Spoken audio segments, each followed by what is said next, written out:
Hey everyone, and welcome to session 8 of Essentials. We are talking about Nehemiah. We are still in restoration. We're seeing a lot of the same themes, but we're talking about them maybe in a little bit of a different way in Nehemiah. So what is going on?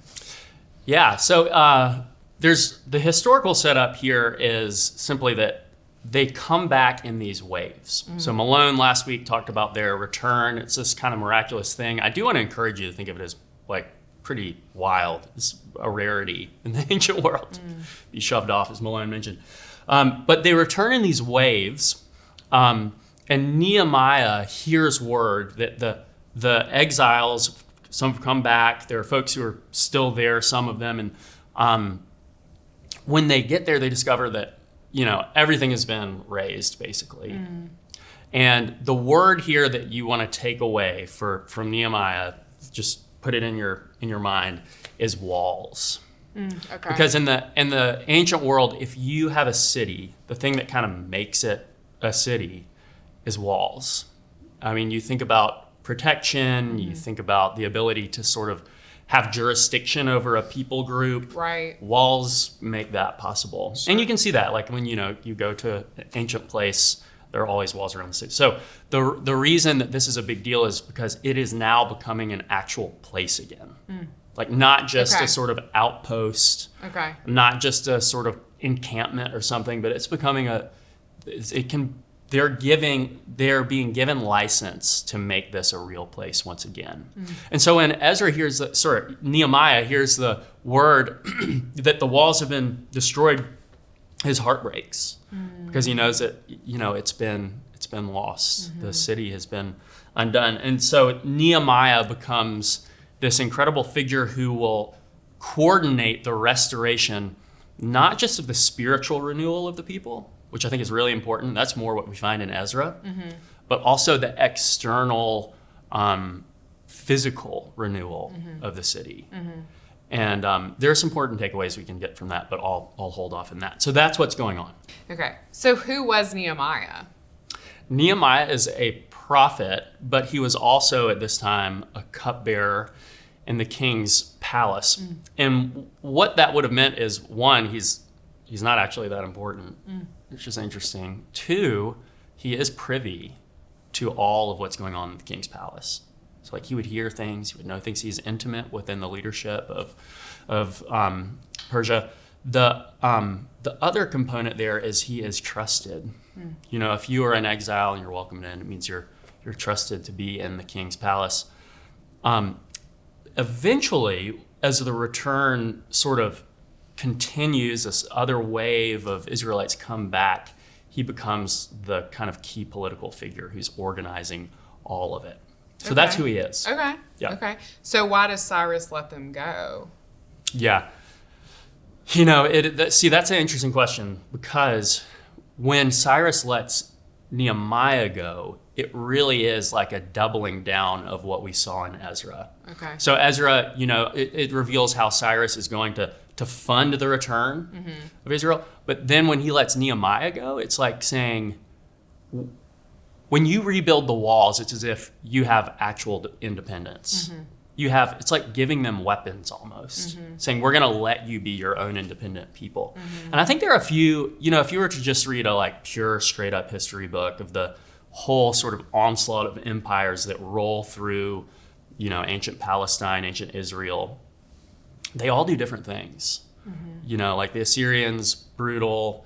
Babylonians, also brutal.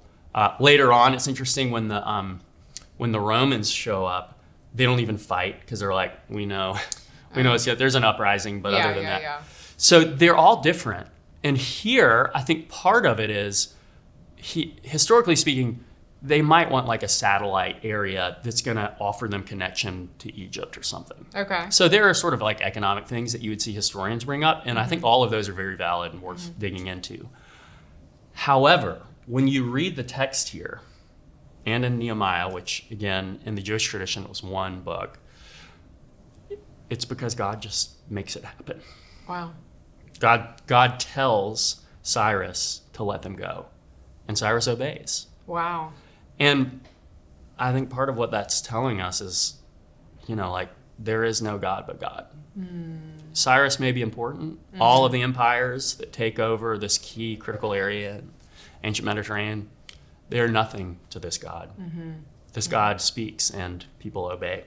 So that's got to be a part of the takeaway for people in this. Yeah. I think in terms of discussion in your group, there are a few things that are really critical. And the first one I would encourage you to think about is simply the way in which there's a spiritual kind of renewal, fits and starts.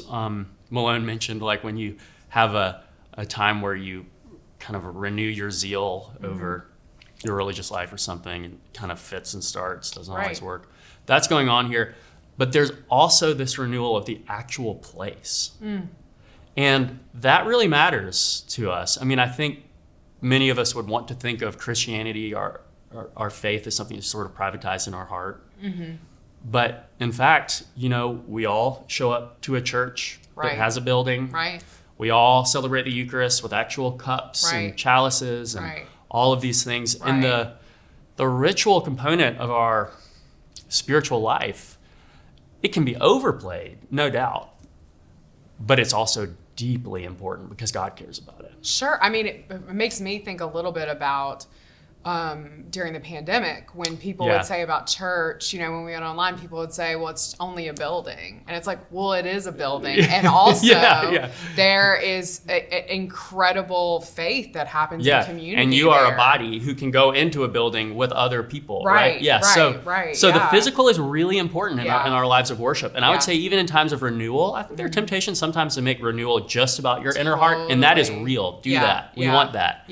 Also, like, we have to tend to the physical. And so that's part of what's going on. We're real people in real places. So that's the first takeaway. And I think you'll have some interesting discussion around that, especially around our practices just in our sort of Episcopal way of worship. And then the second one, I suppose, is when Nehemiah comes back, he is not a king. And part of what that means is Israel has been given this restoration. But they're still not a kingdom. And all throughout, the plan is that God would make this people into a kingdom of priests, of people who would reflect his own character and person. And so there's an incompleteness to this restoration. It is beautiful and wonderful, and we're going to talk about that. But it's also incomplete. It's still awaiting for Jesus, the true king. And I think we find ourselves in that sort of place as well. Many times we feel as if our spiritual life, our religious life, our community life, fraught with all kinds of drama.